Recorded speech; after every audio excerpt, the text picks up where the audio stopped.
이 중에 한 명인 김질이 쪼르르 쫓아가지고 수양대군에게 그 계획을 말해버립니다. 인제 성사문과 박팽년을 비롯한 여러 사역신들 6명들은 다 그냥 고문받아 죽게 되는 것이죠.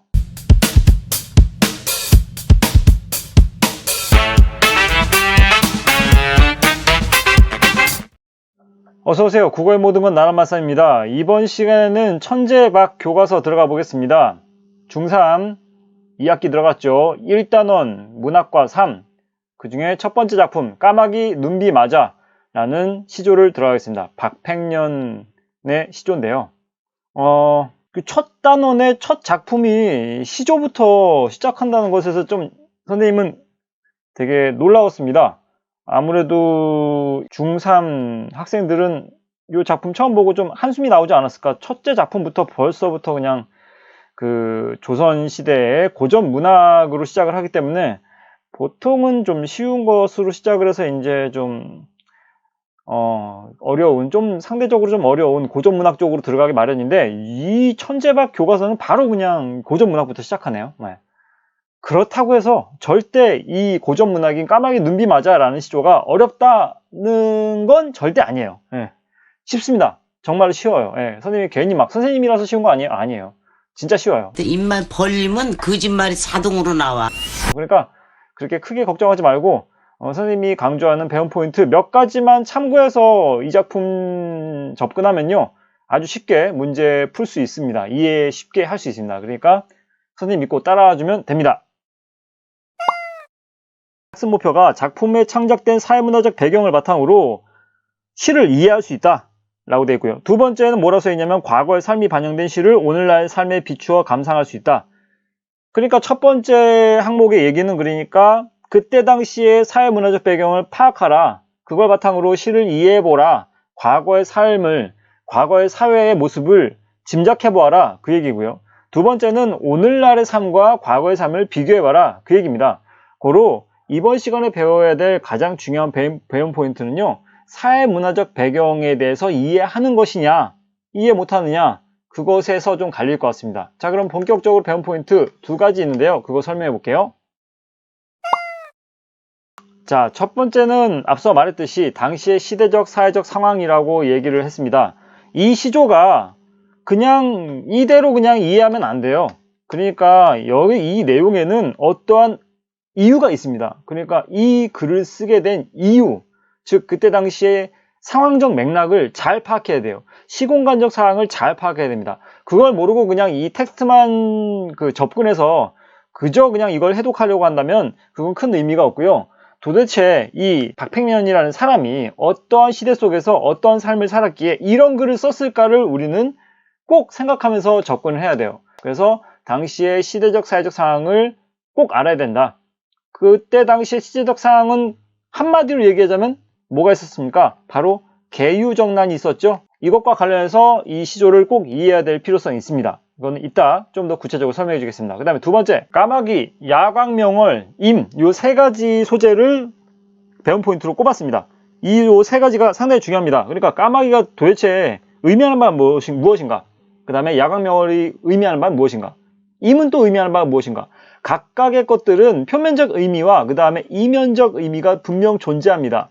표면적인 것은 그 말 그대로 그 동물로서의 까마귀를 얘기하겠지만, 그 까마귀를 통해서 말하고자 하는 작자의 의도가 있을 거예요. 그 이면적 의미가 정말 무엇이냐, 이게 중요한 것이죠. 이것에 대해서 시험 문제를 많이 출제하실 겁니다. 이걸 피해갈 수는 없을 거예요. 그래서 까마귀, 야광명월, 임, 요 세 가지를 꼭 그 의미가, 진짜 의미, 드러내고자 하는 작가의 어떤 생각은 무엇인가, 그걸 꼭 파악해야 됩니다. 그것만, 요 두 가지만 알면 끝나는 거예요, 여러분들. 자, 그러면 여기에서도 나와 있듯이 그 조선시대에 창작된 시조인데 사회문화적 배경이 무엇인지 생각하며 작품을 감상해야 된다고 했잖아요. 그 사회적 문화적 배경을 알기 위해서는 이 박팽년이 살았던 그때 당시 시대적 배경이 어떠했는가, 어떤 때인가, 누가 임금이었고 그 임금이 있었을 때 그때 어떤 일이 일어나는가를 꼭 알아둬야 됩니다. 그래서 길게는 깊게 안 들어갈 거예요. 그냥 간단히 얘기할 거예요. 여기 써있지만 조선시대 문신입니다. 세종 때 집현전에서 일했었습니다. 세종대왕 때부터 일을 해왔는데 글씨와 문장이 뛰어났습니다. 그 다음에 단종의 보기를 꾀하다가 처형된 사육신 가운데 한 사람입니다. 자, 사육신 누구누구 있을까요? 뭐 성상문, 박팽년, 하위지, 이계, 유성원, 유응부 요렇게 6명 있습니다. 이렇게 사육신에 대해서 그냥 다 얘기할 때는 선생님은 사육신 6명을 모두 다 이름을 꿰고 있구나 라고 생각하는 친구도 있을 수 있어요. 근데 선생님 그렇지 않아요. 미안합니다. 알아봤자 박팽년, 선산문, 하위지만 알아요. 예, 요 세 분은 외우지 못했는데 그냥 어쨌든 내부 조사에서 나왔습니다. 어쨌든 6명의 이 사육신이 무슨 뜻인지만 알고 있으면 돼요. 죽을 사자를 쓴 거예요. 그러니까 죽음으로써 자신의 절개를 드러낸 신하입니다. 누구에 대한? 단종에 대한 절개와 절의. 내 마음속의 임금님은 단종뿐이다! 라고 한 사람들이 요 6명이에요. 생육신도 있긴 해요. 사육신 말고 생육신 있나요? 생육신 있죠. 대표적으로는 김시습씨 있는데요. 근데 이 생육신은 살아남게 된 사람을 얘기합니다. 근데 사육신은 정말 처형받아, 고문받아 돌아가신 분들, 요 6분이 요 단종을 상당히 따르다가 끝까지 마음 변치 않고 따르다가 돌아가신 분들, 사육신입니다. 자, 계유정난에 대한 개략적인 이야기는 이렇습니다. 세종의 아들인 문종이 있는데요. 문종은 상당히 병약했습니다. 병약했기 때문에 자신이 단명할 것을 예상하고 내 아들 잘 부탁하네. 나 곧 죽을 듯 한 거죠. 그러니 좌의정과 영의정과 우의정, 뭐 어쨌든 황보인, 남지, 김종서 요 3명한테 부탁을 한 거예요. 아들 단종을 잘 부탁한다 라고 얘기했고 이 3명은 충성을 맹세했죠. 네. 자, 그러고 나서 이제 문종은 돌아가시고요. 그 다음에 어린 단종이 이제 임금의 자리에 오르게 되고요. 그 다음에 요분들은 어쨌든 충성을 외쳤죠. 그런데 자, 수양대군이라는 인물이 있죠. 이 수양대군은 단종의 삼촌이죠. 근데 왕위 찬탈에 상당히 관심이 많은 친구죠. 근데 이 수양대군이 일단 우의정부터 죽입니다. 김종수와 김종서의 두 아들을 죽여버리죠. 그 다음에 황보인도 죽이고 좌의정 2분, 남지 2분은요 병들어서 돌아가셨어요. 예. 어쨌든 요 3명이 킥킥 다 죽고 그 다음에 그 단종은 영월로 유배를 보내고 사약을 보내서 자신이 왕위를 차지하게 되죠. 네. 이렇게 다들 돌아가시게 되죠. 네. 그렇게 됩니다. 이게 계유정난인 겁니다. 계유정난. 근데 요 어쨌든 단종이 죽기 전에 무리들이 있었죠. 어떤 무리들입니까? 이분들은 그러니까 생육신이든 사육신이든 단종에게 충성을 맹세한 사람들입니다. 그렇기 때문에 이분들이 이제 쏙닥쏙닥 쏙은쏙은 뭔가 단종 복위에 대한 어떤 계획을 세우죠. 단종 복위에 대한 계획을 세우는데 이 중에 한 사람이 엑스맨이 있어요. 그게 누구냐면 정말 짜증이 나는데 뭐 이 사람이 찝시다. 이 사람이 김질이라는 사람이에요. 김질. 성산문도 있었을 것이고 박팽년도 있었을 것이고 그 다음에 뭐 김시습도 있었을 것이고 아까 말한 6명의 그 어쨌든 사육신 다 포함됐겠죠. 생육신과 포함해서 어쨌든 이렇게 많이 있었는데 이 중에 한 명이 김질이 쪼르르 쫓아가지고 수양대군에게 그 계획을 말해버립니다. 말해버리니 이제 성산문과 박팽년을 비롯한 여러 사육신들 6명들은 다 그냥 고문받아 죽게 되는 것이죠. 그러다 이제 어쨌든 실질적인 어떤 그 권력을 다 가지고 왕이 되어버린 수양대군은 이제 영월에 유배 보낸 단종에게 사약을 보내고 그 다음에 죽게 됩니다. 네. 생육신을 제외한 나머지 어쨌든 사육신들은 모두 다 죽습니다. 그래서 이 박팽년이라는 사람이 이 단종에 대한 어떤 충성심이 어느 정도인지를 이 시조를 통해서 알 수 있다는 얘기인 겁니다. 됐죠? 자, 이제 본문 분석 들어갈 건데요. 여러분들이 이 본문 분석을 들어가기 앞서서 이 평시조의 형식을 꼭 알아둬야 됩니다. 평시조의 형식과 관련된 문제가 출제될 수 있거든요. 때문에 선생님이 여기에다가 링크를 걸어 놓을 건데요. 걸어 놓을 수 있으면, 네, 걸어 놓을 건데 그걸 참고하시고 들어가셔서 이 평시조의 형식이 어떻게 되는가, 그걸 좀 음수율, 음보율 뭐 이런 것들을 꼭 확인하고 그 다음에 이걸 다시 돌아와서 들어야지 좀 이해가 가요. 일단은 3장 6구 사음보에 의해서 이 평시조가 구성된다는 것을 전제해 둔다면 이거를 분석해 보겠습니다. 어떻게 끊어서 읽을 수 있을까요? 일단 끊어 읽어보죠. 까마귀, 눈비 맞아, 희는 듯, 겁노매라. 그러니까 몇 덩어리입니까? 하나, 둘, 셋, 넷. 네 덩어리죠? 사, 보 맞죠? 그 다음에 여기가 초장이고요. 그 다음에 여기가 중장이고요. 그 다음에 여기가 종장입니다. 됐죠? 자, 그 다음에 세 개의 장으로 이루어진 3장, 그 다음에 육구는 어떻게 됩니까? 하나, 둘, 셋, 넷, 다섯, 여섯. 요렇게 끊을 거예요. 아마 끊는다면. 근데 얘는 좀 독특한 게 이 두 번째 중장 부분은요. 이 사음보로 끊기지가 않습니다. 중장은 끊어 읽기가 좀 거시기합니다. 야광명월이 밤인들 어두우랴. 이거는 사음보가 아니라 삼음보예요. 그러니까 이게 뭐 이 박팽년 씨는 이것을 사음보로 꼭 지키려 하지 않았던 것 같아요. 야광명월이 밤인들 어두우랴. 세 덩어리로밖에 안 끊어지거든요. 그러니까 중간은 삼음보. 그 다음에 임향한 일편단심이야. 변할 줄이 있으랴. 그러니까 이게 몇 글자냐면 세 글자. 하나, 둘, 셋, 넷, 다섯, 여섯. 여섯 글자. 그 다음에 네 글자, 세 글자. 3, 6, 4, 3으로 끊어집니다.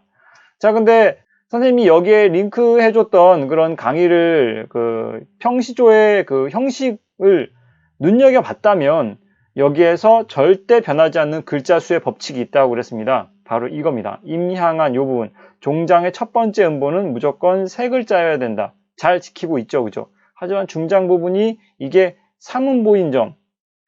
요건 좀 약간 독특하긴 하네요. 그죠? 어쨌든 형식은 이렇습니다. 3장, 그 다음에 6구, 그죠? 한 덩어리, 두 덩어리, 세 덩어리, 네 덩어리, 다섯 덩어리, 여섯 덩어리. 그 다음에 사음보. 기본적으로 얘도 사음보고 임양한 일편단심이야. 변할 줄이 있으랴. 네 덩어리 끊어집니다. 사음보. 역시 사음보. 중장만 빼고요. 자, 그러면 해석 들어갑니다. 까마귀. 일단 까마귀는요. 세모 표시하고 들어갑시다. 왜냐면요. 부정적 대상이거든요. 까마귀가 원래 사실 이 친구의 속성은 어떻습니까?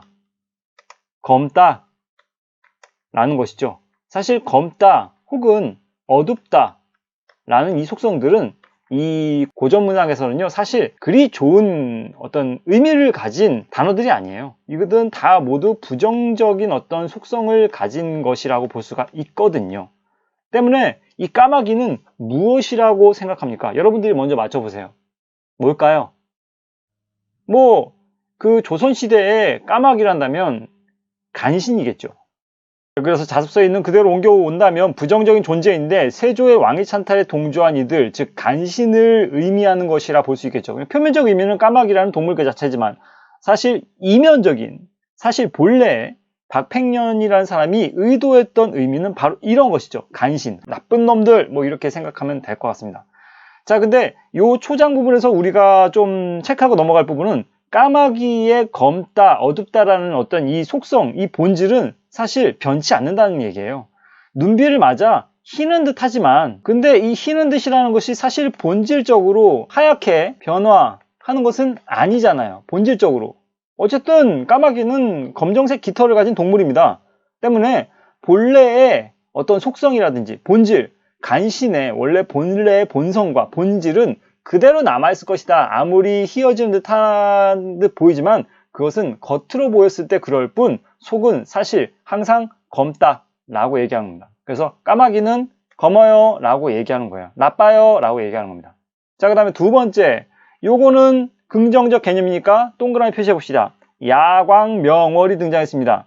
그러면 이 긍정적인 표현과 부정적인 표현이 동시에 등장했다는 것은 우리는 이쯤 되면 눈치챘겠죠. 까마귀와 야광명월은 서로 대조적 관계라고 볼 수가 있겠습니다. 문학작품을 가르칠 때 항상 강조하는 부분이지만 대조적 관계에 있는 시어를 동시에 등장시킨 이유는 어느 한쪽을 어떻게 하기 위해서 강조하기 위한 어떤 의도가 있다는 것이죠. 그럼 뭐를 강조할까? 까마귀를 강조할까? 야광명월을 강조할까? 선생님 생각에는 야광명월을 좀 더 강조하기 위한 의도가 짙다고 봐요. 까마귀에 비해 나는 밤인들 어두우랴. 나는 밤이라 하더라도, 그러니까 밤은 어떤 속성의 것입니까? 얘도 사실 그닥 좋은 속성은 아니라고 볼 수가 있겠죠. 밤, 어두우니까요. 그죠? 그러니까 밤이라 하더라도 나는 항상 절개를 지키겠다라는 야광명월이 등장한 것이라 볼 수가 있겠잖아요. 그죠? 그래서 이렇게 썼습니다. 자습서에는 긍정적인 존재라고 표시가 되어 있고요. 단종의 복위운동을 펼친 이들, 즉 충신, 생육신, 사육신들을 얘기하는 것입니다. 아울러서 야광명월. 정확한 뜻은 좌측에 써있죠. 좌측 아래 밤에 밝게 빛나는 달 또는 밤에도 빛나는 구슬인 야광주와 명월주를 이른다. 야광명월. 자, 근데 이 밤에 대해서는 자습서에서 언급된 바가 딱히 없는데요. 이것을 좀 구분되게 빨간색으로 표시할게요. 이 밤이라는 것은 그냥 무엇을 의미하냐면 낮이었다면은 뭐 햇볕이 내리쬐는, 그러니까 밝은 빛이 온 세상을 비추고 있는 그런 속성이라 본다면, 거기서 뭐 이 밝은 빛에 해당하는 이런 해나 아니면 밝은 달이라든지 이런 것들은 모두 임금님을 의미할 수도 있고요. 임금님의 어떤 선정을 의미할 수도 있습니다. 정말 그 백성들을 위한 어떤 정치, 잘하는 어떤 정치, 그런 걸 의미할 수 있겠는데, 밤은요, 그냥 그 달이 밝게 떴다는 얘기도 아니고 그냥 밤, 어두운 속성이라 볼 수 있겠죠. 그러니까 밤은 속성이 아까 말했지만 어둡다 속성을 가지고 있는 단어입니다. 때문에 얘는 긍정적일까 부정적일까? 부정적인 어떤 대상으로 봐야 되겠죠. 어떤 대상이냐? 그러니까 시공간적 상황이라고 볼 수가 있어요. 이것은 시련과 고난과 역경이 존재하는 그런 그닥 이 시적 화자에게는 좋지 않은 그런 상황임을 비유적으로 표현하고 있죠. 낮이었다면 좀 괜찮았을 텐데 밤이라고 얘기하는 걸로 봐서는 어둡다, 결국 부정적이라는 얘기인데, 그것은 박팽년이라는 시적 화자가 존재하는 시공간적 상황이 사실 어떻다? 절망적이다. 절망적인 상황이라 하더라도 어떻다? 야광명월이다. 나는 뭐다? 빛이 난다. 절대 까마귀처럼 검지 않겠다 라고 얘기합니다. 그러면서 여기서 임이 등장합니다. 임이 등장하죠. 동그라미 또 해야 되겠죠. 임은 누구를 의미할까요? 다 알겠죠 이제? 단종입니다. 단종. 단종을 향한 일편단심이야. 변하겠느냐? 난 절대 변하지 않을 것이다 라고 하면서 시를 마치고 있습니다. 네. 그러면 핵심 정리하면서 끝내줘. 네. 자, 핵심 정리 들어갑니다. 갈래 고시조입니다. 그 다음에 까마귀의 야광명을 가지고 얘기하고 있고요. 임을 향한 변함없는 마음, 요 임은 단종이라는 거. 특징, 상징적 소재인 까마귀와 야광명어를 대비하여 주제를 강조했습니다. 이 둘을 대비함으로 해서 나의 충절, 절의, 임금님을 향한 마음, 그것을 더욱더 강조한 것입니다. 서리법을 써서 화제의 의지를 강조했다. 네, 맞아요. 서리법 이거 얘기 안 했네요. 있으랴, 어두우랴, 이거는 몰라서 묻는 게 아닙니다. 그러니까 이 글을 읽는 독자들도, 그 다음에 이 글을 쓴 필자도 모두 밤인데 어두우랴, 야광명월이 밤이라고 어둡겠느냐? 어둡지 않다라는 걸 강조하고 싶은 거잖아요. 그러니까 얘는 설의법이 쓰인 것이죠. 알겠죠? 그 다음에 얘도 임양은 일편단심이야. 변하겠니? 안 변하지. 그걸 얘기하는 거잖아요. 있으랴? 묻잖아요. 그러니까 이것은 설의법입니다. 때문에 정말 몰라서 뭐 정보를 묻기 위한 묻는 어떤 의문문이 아닌 한 얘는 설의법이라 볼 수가 있겠죠. 강조하기 위한 의도로 쓰인 장치, 설의법 써서 화제의 의지를 강조했다. 이것도 중요하네요. 그죠? 네, 여기까지 하도록 하고요. 여러분들 또 강의 듣느라 고생 많았습니다. 도움이 됐다면 구독과 좋아요 부탁드립니다. 감사합니다.